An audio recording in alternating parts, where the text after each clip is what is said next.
what's going on, everybody? Welcome back to Texas Recruited Film. My name is Craig Smith. This is a show that I like to call GameCast with Craig, but we have a special guest tonight. He's come out of hiding.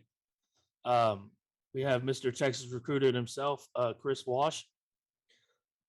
We also have another special guest, Frisco Memorial's Drew Steffe and his father, Matt Steffe. How y'all doing? Doing good, doing good. Good.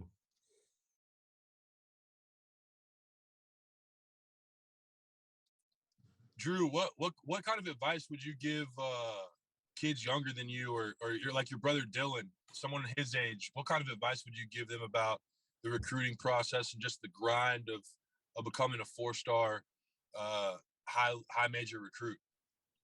I mean, you have to grind every day and grind every day, get better every day. You always gotta find ways to get better and then improve your whatever you work on in your craft.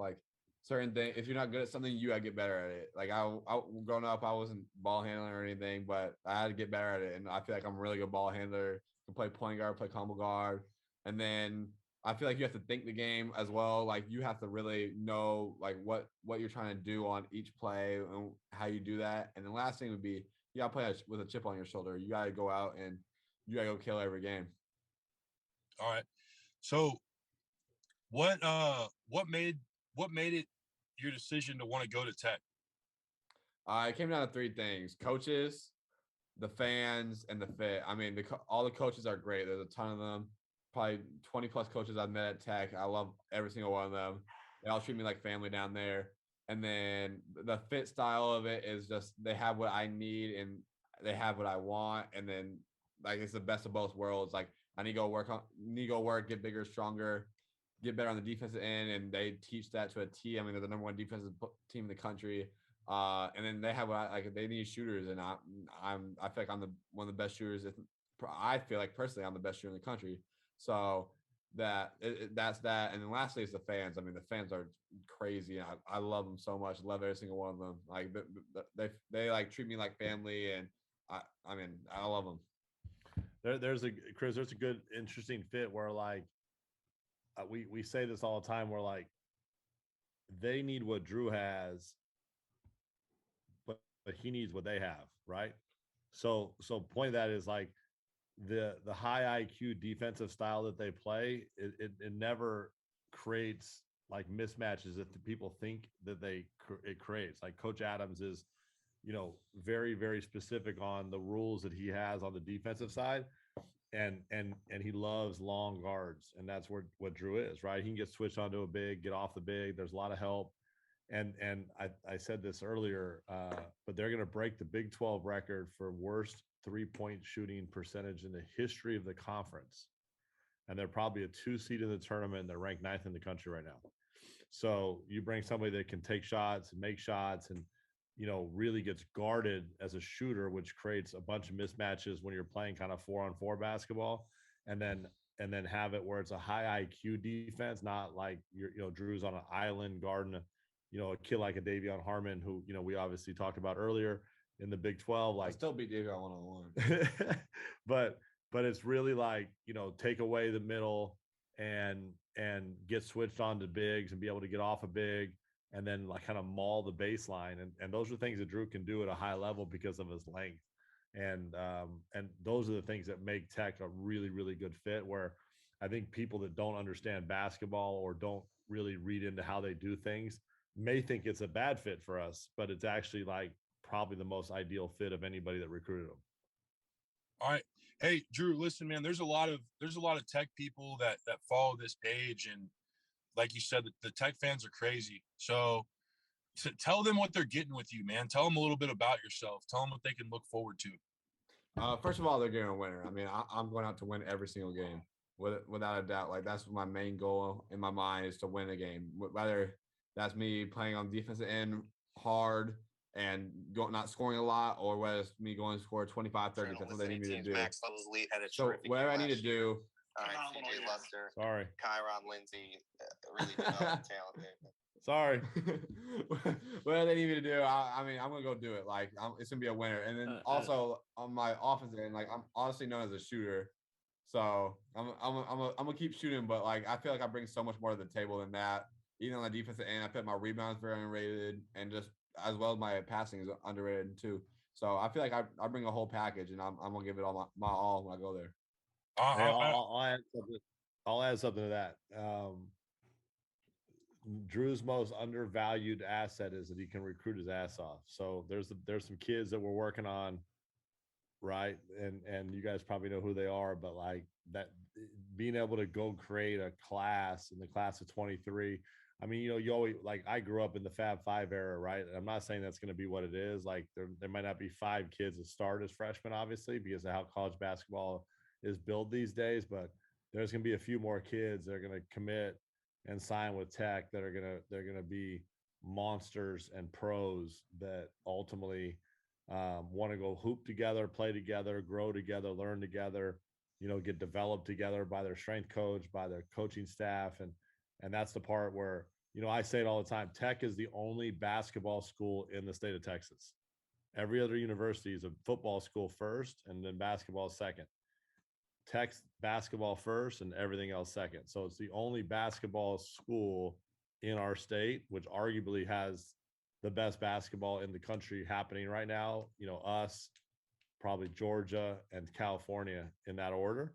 But they're the only basketball school like that you would go to play basketball first. Like, name another one that is, more, the basketball is the most important sport. Maybe Houston, maybe. Outside of that, like, there's not a close second. So that's the part that's fun, is you're going to a hoop school in the state of Texas, 45-minute flight with a bunch of good kids and incredible coaching. well, hey, let's not tease everybody. I mean, who are a couple of the kids you're talking about? Let's let everybody know.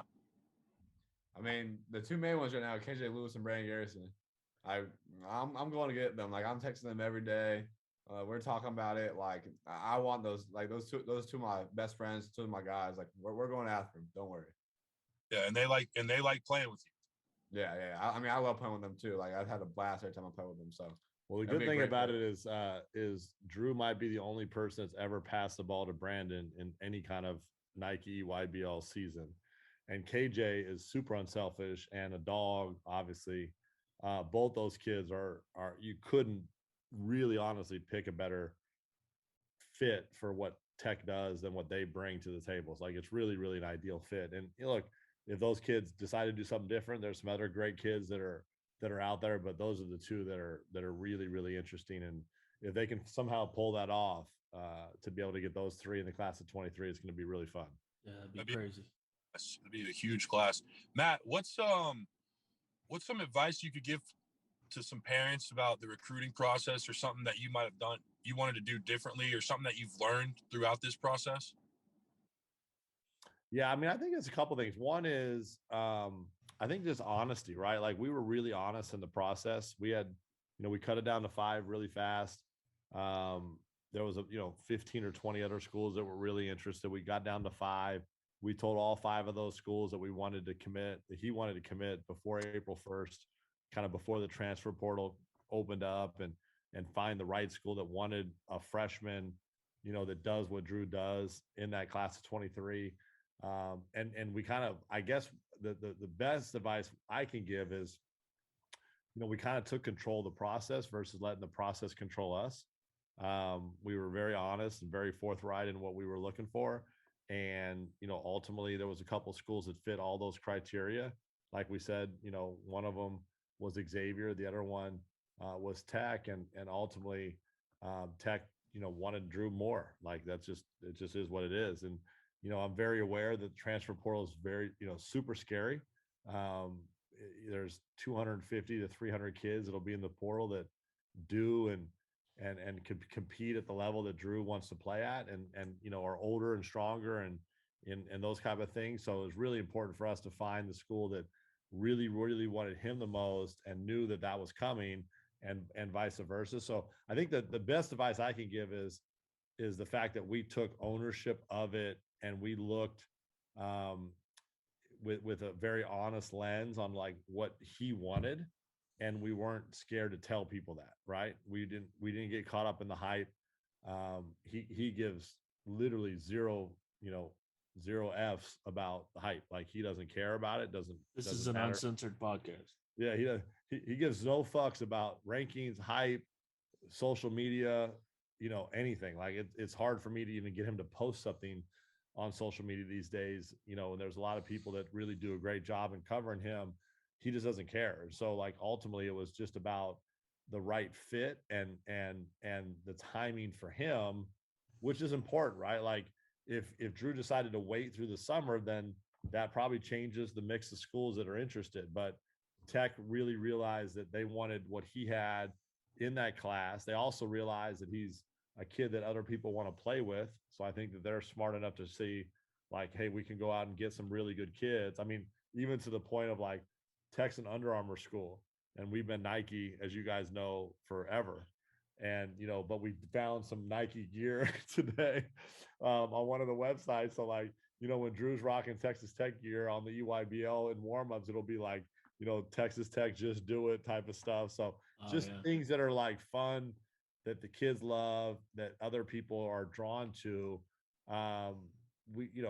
We took ownership in it, and look, I'm not saying everybody has that opportunity, right? Like the higher ranked or the higher, the more important kid you are in a certain school, the more control you can take.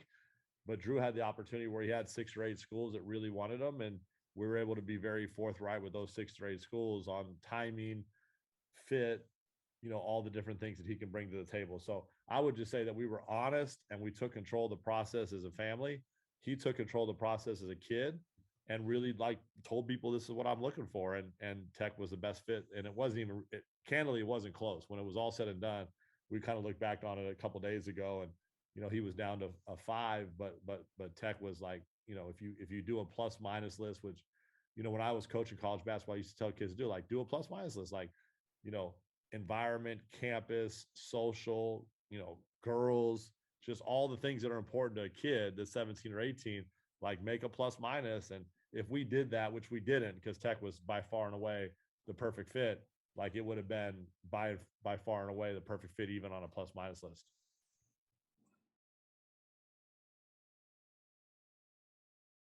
Drew, you're coming off a playoff win. Tell us about that, man. It was fun atmosphere. I mean, it was a good game. We went in thinking we were gonna beat them pretty bad. They came out hot, hit some shots, so kind of had a good gut check in there, and we got up big in the third quarter, and then just kept that lead on to the rest of the game. So it was a good win, and we're excited for next round. Y'all are having a pretty good season this year, 30-3. Talk to me about that. I mean, the teams just come together this year. I mean, the previous 2 years, I felt like we had really good talent, really good team. The chemistry wasn't always there. It was kind of like we always were one step behind. Like it really wasn't like we weren't clicking on all cylinders. And on this season, just like everything's felt good. Teams vibing, everything's going good, and it's fun playing this season, man. Previous 2 seasons, it was fun. Don't get me wrong, but it was kind of like there's a little weight on our backs. This season, we're just hooping and just having fun with it. Does that have to do with the way that Coach Gibson coaches y'all, or? Nah, he's always been laid back and just kind of I mean, he gave us a little more this year, like a little more freedom, but like, nah, it's just like I feel like the chemistry finally started to click, and we love being around each other, and it's just a team. Just we love each other, so it's fun. Hey, yeah, and that's go ahead. No, I was saying they've won 23 straight, which is actually an all-sport record in the history of Frisco ISD in any sport. Oh wow, I didn't know that. It's pretty wild because they've been playing out here for a long, long time in all different sports. So it's a pretty fun thing that's happening out here. That's cool. One of the questions I was going to ask you last was going to be, how do all of you guys get shots up? Like you, Avery, and Isaiah are the biggest contributors. You all average probably double digits. Am I right? Yeah. How do y'all spread that ball around that good? I mean, it's just how someone's feeling that game. You know what I mean? Like, is Isaiah feeling good one day? Like, let him go cook. If Avery's hitting shots, we're gonna find him every time. You know what I mean? If I'm starting to cook, then they feed me the ball. So it's just kind of, and we're cooking on all cylinders, and that's when it gets really scary. And then we just play off each other. And I mean, but that's the reason why I think we're so good, just because we find who's hot that certain day. and then they kind of take the lead for that certain game. You know what I mean? It's not just always one person. It's Yeah. collective effort. I'll add one to that. I think that Mason and Leon have been Yeah. just gigantic for us. They're no drama, awesome kids, play their role perfectly, and they're both going to end up playing college basketball because they play their role perfectly. And when we do a lot of high low, as you've seen, because you've been at a bunch of games, we really try to kind of establish the inside first to get those guys going. And I mean, there's been 4 or 5 games where Leon, who people would think is our 5th option, have led us in scoring and made huge shots down the road. I mean, you were at the Heritage game when he led us with 15 and hit a couple threes in overtime that were. He had a lot of big ones. Yeah, so I think those 2 bigs have really done a good job in letting the guards do their thing without causing any drama or without begging for the ball or taking bad shots. And when they get double, they kick it out and find the guards and vice versa. It's one of those rare instances, no matter how the kids finish, whether they win state or we get beat Friday. Like, it's been a phenomenal season with kids that really enjoy each other. Yeah, I'm pretty sure. I mean, I think Mason averaged double digits, and I'm pretty sure Leon is right there. I think close. He's maybe over it. Yeah, because he's had some good games this year. So our leading scorer on the team is at like 16 and a half. Drew's at like 16 and a half. So it's not like he's averaging 25 or anything. It's like 16 and a half, 16, 14, 13, and 10 or something like that. It's been really, really fun. Yeah. Yeah. And those kids are unselfish. I mean, Avery obviously is, he's already signed. He's been super unselfish this year. Isaiah knows he's going to go play Division I basketball or high major D2 basketball. Like, it's just one of those things where kind of, because the kids made some decisions earlier, now they're just playing for each other and having fun. They don't care. They're just winning. They're just trying to win. That's it. There's no like, I got to get mine, or I got to score a certain amount of points, or I got to get press. It's just literally like, let's go win a basketball game. And however that works out, it works out. And tell me about the addition of Mason in the beginning of the year. Like, what went through y'all's head when y'all found that out? I mean, it was huge because we were talking about it during the summer, but it was kind of like everybody talks about moving around. So it's kind of like, all right, whatever. But then he showed up to a practice and we're like, oh, shoot. And then we played him against Frisco probably 4 times, and they never gave him the ball. So he was kind of just standing there. So we're like, all right, whatever. But then he got into practice and he started killing everybody. He was hitting jumpers, everything. And we were like, oh, God. And he just kept getting better and better. And he's the best big in Frisco ISD. So he's really good. Look, Mason's going to play. He's going to play, high level college basketball. And he's a super sleeper. I mean, South Dakota came to watch him practice one day with Avery, Drew, and Isaiah, and he outshot all 3 guards. I mean, I was there. He outshot all of them with Eddie Hill watching. And so he's doing a really nice job of playing his role and taking open shots. And doing, he had a huge shot to beat Frisco when they were doing all kinds of crazy stuff against us. He's just a great kid, and he's comes from a great family, and it's an awesome story. I mean, his dad's the associate head coach at Frisco High, and the kid transferred because he wanted to be around the kids he grew up with, and it wasn't for anything basketball related. And we joke all the time, like, he's just living his best life. Like, he's like the #1 fan in football. He leads the student section in all the other sports. He's having a great senior season, and he's just a good kid. Like, he's one of those kids that, like, when he's 40, you're going to be like, man, that was so much fun. And, he'll be super successful in whatever he does. He's just, I don't know how to put it. He's like, you couldn't have a better kid to come in under the circumstances that he came in for, with a better family, with better mom and dad that just get it. They just kind of get it. There's no drama, and they just know that, like, hey, if we go win, good things are going to happen to Mason. And that's exactly what's happening right now. Is the good things are happening for him on the college side. Yeah. So I want to get into a little bit of what I was talking to you about before we started. Tell me what, because I remember back when it happened your freshman year when Isaiah tore his ACL. Yeah. And you kind of took over the point guard role. Yeah. Tell me how that year helped you. I mean, first of all, like, Isaiah going down, that was a killer. Like, that's been my boy since 3rd grade. All I want, like, we've played each other all the way up. So I got to high school, I was like, all right, ready to play again, ready to be backcourt. And it happened first quarter, first game. And it kind of like, we didn't know immediately. We thought he was just like, it was just a little hurt. And then like 2 days later, he went and got MRI and it was torn ACL. So I was like, all right, me, a little freshman, I wasn't even that tall. I was like probably 6'1", little scrawny guard. I had to go start point guard. I was like, different hair too. Yeah. Yeah. So I was like, all right, gotta go do it. But like that's just my mentality is. So I mean, I think it helped me tremendously though. Like it couldn't help me anymore just because the ball was in my hands. The ball's never really been in my hands that much before.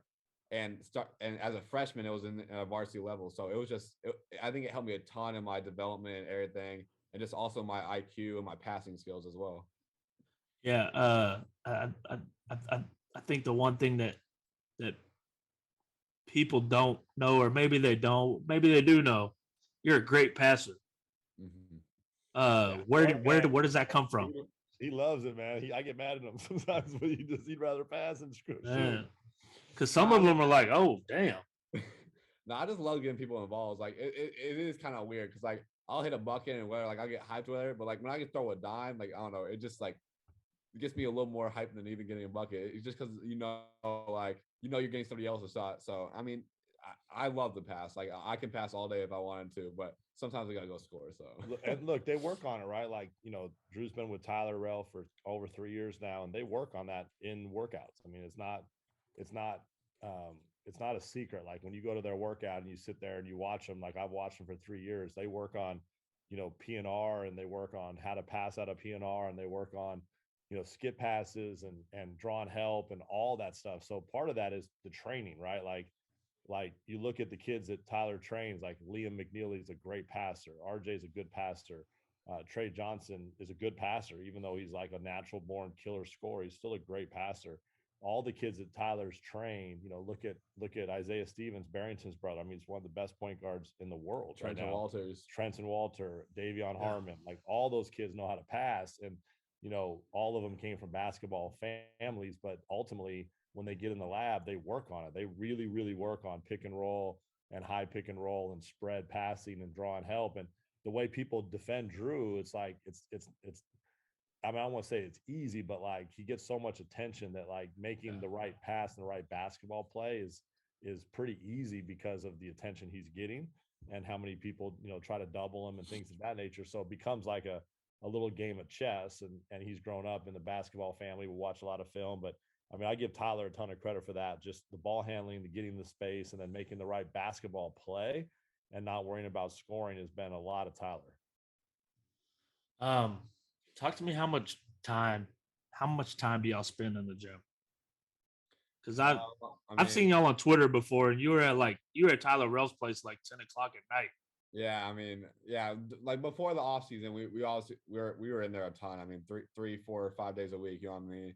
And like, Yeah. and it's just off season, so you get there at what, like 8:30, and you're just there until how late you want it. You know what I mean? Like it's always how bad you want. It's like I'll be there till 11:30. Me, RJ, Trenton, all the other guys. You know what I mean? I mean, Yeah. during the season is a little different just because you're playing every Tuesday, Friday. You got tournaments, you got practice every day. So I still go down there once or twice a week, but no, definitely like an off season. It's a everyday type of thing. Yeah, it's a really unique situation. I mean, there's a lot of, basketball labs out there. I just don't think there's anybody that brings as much confidence to the people he teaches as Tyler and Barrington do, and then Beer is just as all in. I mean, he does really, really well with the company he's built, but those kids live in there, right? And it's kind of a win-win for both, right? There's a lot of content that Tyler's able to create out of the kids that he trains that helps him teach other trainers, but like it's just a very, very unique setting to have 8 or 10, call it mid to high major kids in the gym every single night. I mean, Drew went down there. Tyler texted him on Sunday at like 11:30. Yeah, shot down there at like 12. Got like there. I mean, it was like 9 of the top 10, like Trey Johnson, Liam, Trenton. I mean, I could go down the list. It was like Micah Robinson, like 8 to 10 high majors there. And it was what, Sunday, 2 days before a playoff game. We got like an hour of work skill in, and then we just started hooping after. Still, like we got like an hour and a half, 2 hours of hooping. And then Tyler ordered a Shake Shack after there, so we're there for another 30 minutes. So like it's like a 3 hour thing, and we're just like we just love it. It's cool, man. Talk to me about the overrated chant, man. What does that do for you? I mean, there's a TikTok about it. It was like overrated, like where the star gets the overrated chant, it just starts going crazy. It's like I don't know. It happens every time too. It's like whenever you get the overrated chant, it's like something just clicks in your mind. You're like, all right, gotta start playing. It's actually Yeah, funny that- because I'm really good friends with the coach at the Colony, and he texted me some really great things last night after Yeah. we played him. And his son played really well, and Drew played well, and I they kind of heard. guarded each other. And but he sent me a text, and he was like, "I apologize for what our fans were saying." And I said, "No, man, that gets Drew going." And he goes, "Yeah, I told him not to poke the bear." And I'm like, every time they Probably poke the heard bear, worse though, right? it kind of doesn't work out. Hey very well. man, the Frisco fans are a little wild. Oh no, Frisco fans, hey, they say some They're kind of like crazy Duke. stuff. No, they go in like it's because well everybody knows each other. Like you grew up with everybody because it's Frisco, Yeah. and it's a big town. Don't get me wrong, but still like everybody goes to the same spot. So like you know everybody. So like it's they take it to like a personal level, which is fun. But like yeah, it gets heated. Look, Drew's the worst. People don't realize he's the worst bad basketball player in America. Like when we go play a bad team in summer, spring, or high school, he's awful. Like it's embarrassing how bad he is.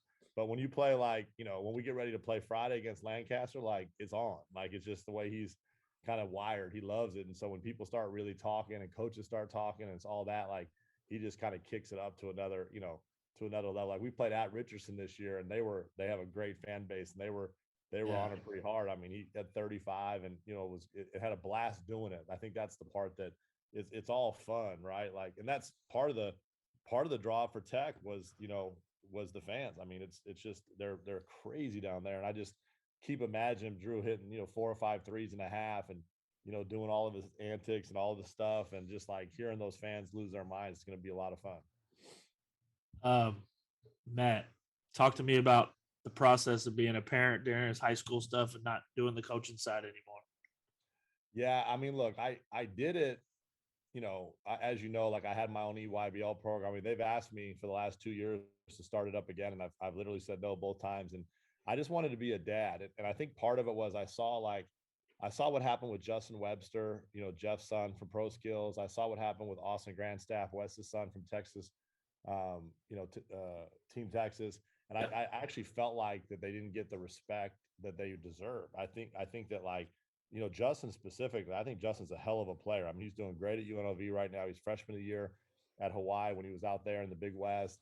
And, he averaged like 19 a game on the EYBL, and people just said, well, oh, he's the coach's kid. Coach keeps running stuff. And I'm like, but he's shooting 51% and 45 from three. Like, I don't care what you're running. Like, it's still, That kid can he's shoot. doing work against the best players in the country. And I think there's this image that because certain dads coach their kids, that they're, the daddy kid, or they're getting a benefit of the doubt. And so I kind of saw that from a distance, and Tyrese and Davion and Chris Harris and Bryce Oakpo and De'Aaron Tucker and those kids had finished, right when Drew was starting 8th grade, that class of 19. So it was just kind of a good break to be able to say, hey, he's either good enough or he's not, right? Like, I don't want to have the influence or have anybody think that he's good because of me or because of who I know. It's like he's got to make it or break it. And that's literally why we chose Team Griffin. We chose a team out of this area so he could go kind of be his own kid and figure it out. We, John Roby, our coach there for 2 years, actually 3 because of COVID, was amazing.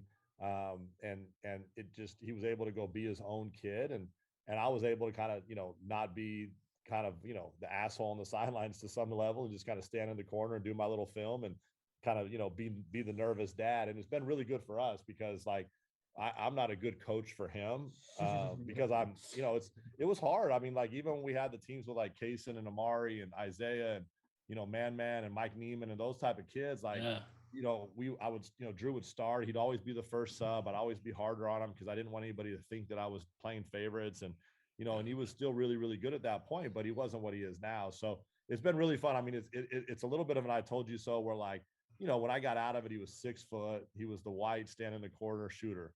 And, now he's 6'6", and he's a combo guard, and he's committed to a top 10 school in the country. And it had nothing to do with me. I mean, obviously I know a lot of coaches from being a coach, doing the EYBL deal, helping those kids that we've helped, the Gerald Liddells, the Reggie Cheneys, and the other kids I've said, Isaac LeKelly, like all those kids have come through our program. So I know a lot of the right people, but in a weird way, I think it actually hurt them a little bit in recruiting because I did know so many people. And we really had to find some place that like really loved him. Ironically, it's like the least like what people know, like I didn't know anybody at Texas Tech. Like I really didn't. Like I know Coach Hester from when he was at Houston, Coach Peary, I knew a little tiny bit because he was the head coach of Portland State before he came to Tech. I didn't know Mark Adams at all. I didn't even have his phone number. Like literally didn't know him at all. And I knew Corey Williams a tiny bit. So like, so like the school that he ended up going to, or is going to, like I had the least amount of connections to. Drew, I got one more question for you, man. Tell me what you take from the past players that you've been growing up with, like Tyrese, and I know Davion's real close with you. Tell me what you take from those guys. I mean, they always text me and stuff and just make sure I'm good. But I mean, the biggest thing, like watching them ever since I was a little kid, like I mean, I was in 5th, 6th grade watching them play at EYBL. It's just they always had, both of them, both Tyrese and Davion, both always had dog in them. You know what I mean? They always step on the court, they play their hardest, like, and I took that from them. Like you gotta go out every game, like and take heads, or you're not gonna really get anywhere. Like you gotta go kill, or you're gonna be killed. So that's one thing I think, like taking a lot of like advice from. Were you in were you at that game when Davion told Calipari that you should have offered me? Yes, we were. we were sitting courtside. That was crazy, yeah, bro. We were sitting with Calipari. We were literally sitting with him, and I'm like, I apologize. Yeah, I remember because Davion went up to Tyrese after the game, was like, my bad, it just happened. But I mean, well, like, that's Davion, man. Oh yeah. That's like my second brother. I mean, that he's the closest non-blood I will ever have in my life. Like that's my guy. And there's things that come out of that, right? Like Drew was in every huddle for every game for their entire EYBL career, like every single huddle. So Chris Harris's shot against Cole Anthony in the corner, the first person that was to Chris was Drew, because he was standing on the bench. I remember vividly Tyrese when he came back to play for us his senior year. We got matched up against Cassius Stanley in Indianapolis. I mean, Tyrese literally, like in the huddle before the game, says, "I'm not going to score. Y'all go score. I'm going to destroy this kid on the defensive end." And I mean, Cassius was like 2 for 30. Tyrese had like 8 points. We win the game by 30. And like, but I mean, those type of things, like what Drew said, like it's invaluable for a kid like Drew, right? Because he was there in the huddle. Like it wasn't like you heard it third hand or watched a mixtape. Like he was in the huddle, listening to Josh, listening to Tim, listening to the different coaches that we've had. And he was there when we beat Drive Nation. We were down 18 with Tyrese 3.5 to go with Drew, against Drew Timmy and Avery and Jemias and all those kids. Tyrese was super hurt. Davion had just got back from USA basketball on like a 10-hour time change. He was hurt. And like we figured out how to win a game in regulation by 5 after being down 19 with 3.5 to go. Like literally. So like one of the best games you've ever seen in your life. And I mean, the next day everybody didn't play because everyone was hurt and tired and beat up. But like when you're in those huddles, that's an invaluable lesson for a kid. It just is. And Drew's the type of kid that, he's listening and he's paying attention in the huddle. He's not just there and trying to be cool. He's actually paying attention. I call him like the most glorified water boy in the history of the EYBL. Like he literally was the water boy for 4 or 5 years of like the best basketball you could ever see. And those kids have done an incredible job. I mean, we ran into Drew Timmy at volleyball this summer, and Drew came right over to Drew and spend an hour. Saw Tyrese last night at the game, at Kimball game. Yeah. I mean, Tyrese, the first person that texted that hit Drew after he committed to Tech was Tyrese. When he was literally on the road during the NBA. That's cool. Was the first person. That's pretty cool, man. Yes, sir. Hey, Craig, thanks for everything you do, man. I know you put a lot of time into this, and you've been unbelievable with Avery and that whole crew, and we've been able to benefit from that. So really appreciate all that, man. I do appreciate that. Hey, Drew, congratulations on committing to Tech, man. Yes, sir. I can't wait. Hey, so